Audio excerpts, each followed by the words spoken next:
happens when you hang out in rooms with other people who have way more zeros is your problems are so small to them. Often they can see into your future. It's a really weird thing. One of my mentors, David Osborne, who was like worth 100 million at the time, I thought that was the richest any human could be. We were on a walk and he was like, how much money do you have right now? And I was like, I don't know. I have 100K in the bank right now. He's like, no, how much money exactly do you have in the bank? And I was like, well, I don't know. I'd have to look. He goes, you have to look? He's like, how much money do you make a month? And I was like, well, about this. He's like, you don't know exactly. And I was like, I also don't know that. How much money do you spend? I also don't know that. And he goes, money is a cruel mistress. If you don't pay attention to her, she will leave you for somebody else. And I remember hearing that conversation and thinking, let's take that one step further. So if all I have to do is follow my money, look at her, pay attention to her, and she'll grow. And he said, I can guarantee you if in 1 year from now, if you look at your money every single day and you look at your spendings and you look at your savings and you think about an ability to grow both, 1 year from now, you will be richer. And I was like, you guarantee? And he's like, I guarantee. That conversation changed my life because now I am at a point where I realize she is a cruel mistress. And so give her attention or she'll leave you.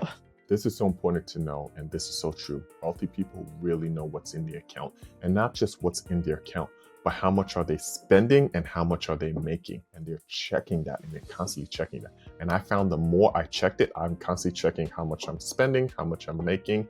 I'm putting in systems in place. I've seen my wealth grow dramatically by doing that. And this is something, it's an easy fix for most people to do, but most people don't really want to look at it. So will you change your habits to actually start looking at, okay, how much am I spending?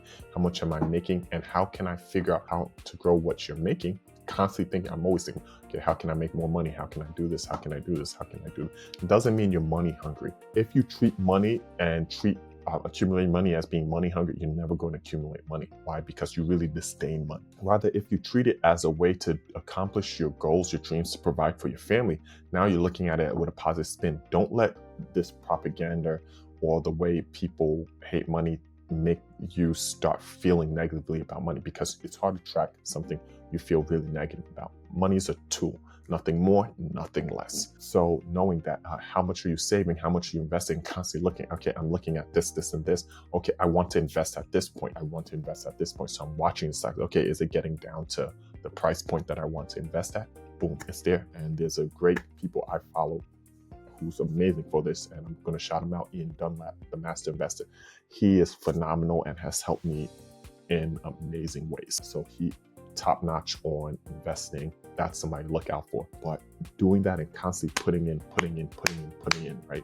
Even if you're a business owner, because I have my business and I used to put most of, but now diverted a bit of my money away. Says, okay, I still put most of my money in my business, but let me have some stuff in the stock market. Let me have some stuff in some angels investments that I make into startups. And that has really helped things blossom for me. So I hope this video is helpful. I think leaders really need to make sure they're financially secure. You don't necessarily have, in my opinion, it helps you lead. Why? Because now you're not under the whims and it's not another thing that's pulling or distracting you or limiting your ability to focus on your mission. That's my belief and it's worked for me.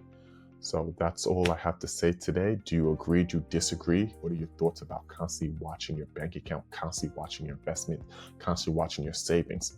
Do you think that's something that's helpful for you, or have you done it? Let us know in the comments below. And if there's any video you'd like me to react to, whether it's business, investing, leadership, please comment below. And if I use it, I'll make sure to shout you out. God bless.